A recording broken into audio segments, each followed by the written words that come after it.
लड़का गलती से अपनी नैनी के प्यार में पड़ गया, जो उससे 10 साल बड़ी थी। उसके करीब जाने के लिए उसने अपने माता पिता के छुट्टी पर जाने का फायदा उठाया। उसने जानबूझकर देर तक जागा और नैनी से हॉरर फिल्में देखने को कहा। उसे पता था कि जब दिमाग डरता है तो यह डोपामाइन छोड़ता है, जिससे लोग वे काम करते हैं जो वे सामान्य रूप से नहीं करते। इसलिए टीवी के पास झुककर हॉरर फिल्में देखते हुए ल्यूक नैनी की ओर झुका और साहस से हाथ बढ़ाया। पर एनी को यह सब पसंद नहीं आया। प्रतिक्रिया करने से पहले ल्यूक ने उसे चूम लिया। नहीं ल्यूक, क्यों?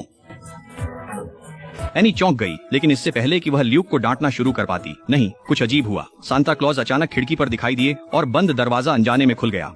एनी ने तुरंत दरवाजा बंद कर दिया। अचानक दरवाजे पर दस्तक सुनाई दी। ल्यूक ने अपनी पूरी हिम्मत बटोरी और दरवाजे की ओर बढ़ा, लेकिन जैसे ही उसने दरवाजा खोला, अप्रत्याशित रूप से वह ल्यूक का करीबी दोस्त था। यह देखकर वे गुस्सा हो गए। जब उन्हें लगा कि यह मजाक था, तभी अचानक ऊपर से कांच टूटने की आवाज आई। एनी डर गई और जल्दी से दरवाजा बंद कर ऊपर जांचने लगी। उसकी दहशत के लिए उसने देखा कि खिड़की के शीशे से एक ईंट फेंकी गई थी और उस पर लिखा था कि अगर तुम गए तो मर जाओगे। ये देखकर लड़का इतना डर गया कि वह बाहर भाग गया, लेकिन अचानक अगले ही क्षण यह देखकर कि यह कोई मजाक नहीं था, एनी ने जल्दी से ल्यूक को लिया और अलमारी में छिप गई। यह देखकर कि रहस्यमय व्यक्ति ने उन्हें ढूंढ लिया था, उन्होंने मुंह ढक लिया और सांस लेने की हिम्मत नहीं की। लेकिन एनी ने देखा कि रहस्यमय व्यक्ति का मुखौटा ल्यूक का पसंदीदा खिलौना था। इससे एनी गुस्से में आ गई, क्योंकि यह रहस्यमय व्यक्ति ल्यूक का दोस्त था। वह सच में नहीं समझ रही थी कि ये लड़के क्या कर रहे थे।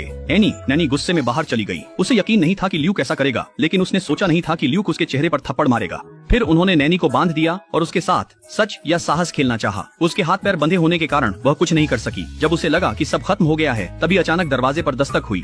ल्यूक दरवाजे पर गया और देखा कि यह बेबी सिटर का बॉयफ्रेंड था। ल्यूक उसे भगाना चाहता था, लेकिन वह आदमी दरवाजा धकेलकर अंदर आ गया। चिंता थी कि बंधी हुई बेबी सिटर का पता चल जाएगा, इसलिए उसने कहा कि एनी ऊपर कमरे में है। लेकिन जब वह आदमी ऊपर खोजने गया तो ल्यूक ने चुपचाप बैठ उठा लिया।